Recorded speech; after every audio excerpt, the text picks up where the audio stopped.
ಗದ್ಯ 7 ನಿರಾಕರಣೆ ಡಾಕ್ಟರ್ ವೀಣಾ ಶಾಂತೇಶ್ವರ್. ಇವುಗಳ ಪ್ರಶ್ನೋತ್ತರಗಳನ್ನು ನೋಡೋಣ. ಒಂದು ವಾಕ್ಯದಲ್ಲಿ ಉತ್ತರಿಸಿ. ರಕ್ಷಾಕರಂಡವು ಯಾರ ಕೈಯಿಂದ ಕೆಳಗೆ ಬಿದ್ದಿತು? ಉತ್ತರ: ರಕ್ಷಾಕರಂಡವು ಕುಮಾರ ಭರತನ ಕೈಯಿಂದ ಕೆಳಗೆ ಬಿದ್ದಿತು. ಭರತನ ತಂದೆ ಹೆಸರೇನು? ಭರತನ ತಂದೆಯ ಹೆಸರು ದುಷ್ಯಂತ. ಶಕುಂತಲೆಯ ತಾಯಿಯ ಹೆಸರೇನು? ಉತ್ತರ: ಶಕುಂತಲೆಯ ತಾಯಿಯ ಹೆಸರು ಮೇನಕೆ. 4ನೇದು, ಯಾರ ಶ್ರೇಯಸ್ಸಿಗಾಗಿ ಶಕುಂತಲೆ ಅರಮನೆಗೆ ಬಂದಿದ್ದಾಳೆ? ಉತ್ತರ: ಕುಮಾರ ಭರತನ ಶ್ರೇಯಸ್ಸಿಗಾಗಿ ಶಕುಂತಲೆ ಅರಮನೆಗೆ ಬಂದಿದ್ದಾಳೆ. 5ನೇದು, ಶಕುಂತಲೆಯ ಅಂತಃಪುರದಿಂದ ದುಷ್ಯಂತ ಹೊರ ನಡೆದದ್ದು ಹೇಗೆ? ಉತ್ತರ: ಭಾರವಾದ ಹೆಜ್ಜೆಗಳನ್ನಿಡುತ್ತಾ ದುಷ್ಯಂತ ನಿಧಾನವಾಗಿ ಶಕುಂತಲೆಯ ಅಂತಃಪುರದಿಂದ ಹೊರಗೆ ನಡೆದನು. 2-3 ವಾಕ್ಯಗಳಲ್ಲಿ ಉತ್ತರಿಸಿ. 1ನೇದು, ಆರ್ಯಪುತ್ರ ಬಂದಿದ್ದಾನೆ ಎಂದಾಗ ಶಕುಂತಲೆಯ ಪ್ರತಿಕ್ರಿಯೆ ಏನು? ಉತ್ತರ: ಹೌದೇ, ಇದು ನಿಜವೇ? ಆರ್ಯಪುತ್ರನು ನಿಜವಾಗಿಯೂ ನಾನಿದ್ದಲ್ಲಿಗೆ ಬಂದಿರುವನೇ? ನನ್ನನ್ನು ಕಾಣಲೆಂದು ಬಂದಿರುವನೇ?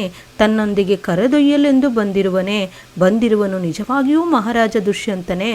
ಎಂಬ ಪ್ರಶ್ನೆಗಳನ್ನು ಮನದಲ್ಲಿ ಹಾಕಿಕೊಂಡು ಚಕಿತಳಾಗಿ ಪ್ರತಿಕ್ರಿಯೆಯನ್ನು ಕೊಟ್ಟಳು. ಅಪರಾಜಿತ ಬಳ್ಳಿಯ ಗುಣ ಯಾವುದು ಅನ್ನುವಂಥದ್ದು 2ನೇ ಪ್ರಶ್ನೆ. ಉತ್ತರ: ಅಪರಾಜಿತ ಬಳ್ಳಿಯ ಗುಣ ಯಾವುದೆಂದರೆ ತಾಯಿ ತಂದೆಯ ವಿನಃ ಬೇರೆ ಯಾರಾದರೂ ಮುಟ್ಟಿದರೆ ಹಾವಾಗಿ ಕಚ್ಚುತ್ತದೆ. 3ನೇದು, ಶಕುಂತಲೆ ತನ್ನ ಬದುಕು ಏನಾಗಿದೆ ಎಂದು ಯೋಚಿಸುತ್ತಾಳೆ? ಉತ್ತರ: ಶಕುಂತಲೆ ತನ್ನ ಬದುಕು ಒಂದು ಅಗ್ನಿಕುಂಡವಾಗಿದೆ, ಬೆಂಗಾಡಾಗಿದೆ, ದಾವಾನಲವಾಗಿದೆ. ದಾವಾನಲ ಅಂದರೆ ಕಾಡ್ಗಿಚ್ಚು ಅಂತ. ಬತ್ತಿ ಹೋದ ಸಮುದ್ರವೂ ಆಗಿದೆ ಎಂದು ಯೋಚಿಸುತ್ತಾಳೆ. 4ನೇದು, ಶಕುಂತಲೆ ಕಂಚಿನ ಧ್ವನಿಯಿಂದ ದುಷ್ಯಂತನಿಗೆ ಹೇಳಿದ್ದೇನು ಅನ್ನುವಂಥದ್ದು ಪ್ರಶ್ನೆ. ಉತ್ತರ: ಮಹಾರಾಜ, ನಾನು ಅರಮನೆಗೆ ಬಂದಿರುವುದು ಕುಮಾರ ಭರತನ ಶ್ರೇಯಸ್ಸಿಗಾಗಿ ಮಾತ್ರ. ಆತನ ವಿದ್ಯಾಭ್ಯಾಸ ತರಬೇತಿ ಸರಿಯಾಗಿ ನಡೆಯಬೇಕೆಂಬ ಹಂಬಲದಿಂದ ಮಾತ್ರ ನಾನು ಬಂದಿರುವೆ. ನಿನ್ನ ನಂತರ ಅವನು ಈ ಸಾಮ್ರಾಜ್ಯದ ಕೀರ್ತಿಯನ್ನು ಎಲ್ಲ ಕಡೆ ಹರಡುವಂತೆ ನೋಡಿಕೊಳ್ಳಬೇಕಲ್ಲ. ಅವನನ್ನು ಹಾಗೆ ಬೆಳೆಸುವ ಜವಾಬ್ದಾರಿ ನಮ್ಮಿಬ್ಬರದು ಅಲ್ಲವೇ? ಈ ಏಕಮಾತ್ರ ಕಾರಣದಿಂದ ನಾನು ಇಲ್ಲಿರುವೆ ಎಂದು ಶಕುಂತಲೆ ಕಂಚಿನ ಧ್ವನಿಯಿಂದ ದುಷ್ಯಂತನಿಗೆ ಹೇಳಿದಳು. 5ನೇದು, ಅರಮನೆಗೆ ಯಾವ ಕಾರಣಕ್ಕಾಗಿ ಬಂದಿದ್ದೇನೆಂದು ಶಕುಂತಲೆ ಹೇಳುತ್ತಾಳೆ? ಉತ್ತರ: ಕುಮಾರ ಭರತನ ಶ್ರೇಯಸ್ಸಿಗಾಗಿ ಮತ್ತು ಆತನ ವಿದ್ಯಾಭ್ಯಾಸ ತರಬೇತಿ ಸರಿಯಾಗಿ ನಡೆಯಬೇಕೆಂಬ ಹಂಬಲದಿಂದ ಅರಮನೆಗೆ ಬಂದಿದ್ದೇನೆಂದು ಶಕುಂತಲೆ ಹೇಳುತ್ತಾಳೆ. 6ನೇದು, ದುಷ್ಯಂತ ರಾಜನು ಶಕುಂತಲೆಯ ಅಂತಃಪುರದಿಂದ ಹೊರನಡೆದಾಗ ಆತನ ಮನಸ್ಥಿತಿ ಹೇಗಿತ್ತು?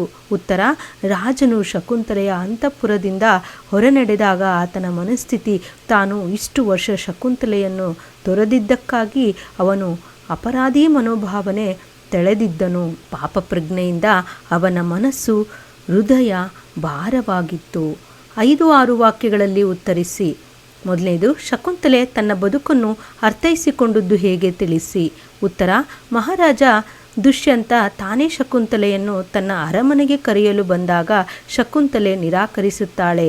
ಆಗ ತಾನು ಮಾಡಿದ ತಪ್ಪಿಗೆ ಕ್ಷಮಿಸು ಎಂದಾಗ ತನ್ನನ್ನು ದುಷ್ಯಂತ ತಿರಸ್ಕರಿಸಿದ ದಿನದಂದೇ ಜೀವನ ಬಹುಪಾಲು ಮಧುರ ಭಾವನೆಗಳೆಲ್ಲ ಸತ್ತು ಹೋಗಿದೆ.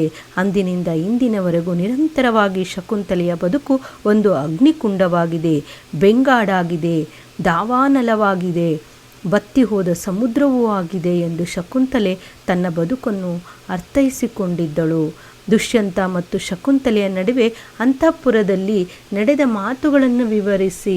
ಉತ್ತರ: ದುಷ್ಯಂತ ಮತ್ತು ಶಕುಂತಲೆ ನಡುವೆ ಅಂತಃಪುರದಲ್ಲಿ ನಡೆದ ಮಾತುಗಳು ಕೆಳಗಿನಂತಿವೆ. ದೇವಿ, ನಾನಿಂದು ಪರಮಸುಖಿ. ವರ್ಷಗಳ ಕಾಲ ತಪ್ಪಿಸಿರುವ ನನ್ನ ಮನಸ್ಸು ಶಾಂತಗೊಳಿಸುವುದಿಲ್ಲವೇ ಎಂದು ದುಷ್ಯಂತ ಕೇಳುತ್ತಾನೆ. ಆದರೆ ಅವನ ಅಗಲಿಕೆಯಿಂದ ಘಾಸಿಗೊಂಡ ಶಕುಂತಲೆ ಮೌನಿಯಾಗುತ್ತಾಳೆ. ಪುನಃ ದುಷ್ಯಂತ, ಇನ್ನೂ ಏನು ಯೋಚಿಸುತ್ತಿರುವೆ ದೇವಿ ಎಂದು ಕೂಡಲೇ ನಿಲ್ಲು ಮಹಾರಾಜ ಎಂದು ನಾನು ಕೇವಲ ಕುಮಾರ ಭರತನ ಶ್ರೇಯಸ್ಸಿಗಾಗಿ, ವಿದ್ಯಾಭ್ಯಾಸಕ್ಕಾಗಿ, ತರಬೇತಿಗಾಗಿ ಮಾತ್ರ ಈ ಅರಮನೆಗೆ ಬಂದಿರುವೆ.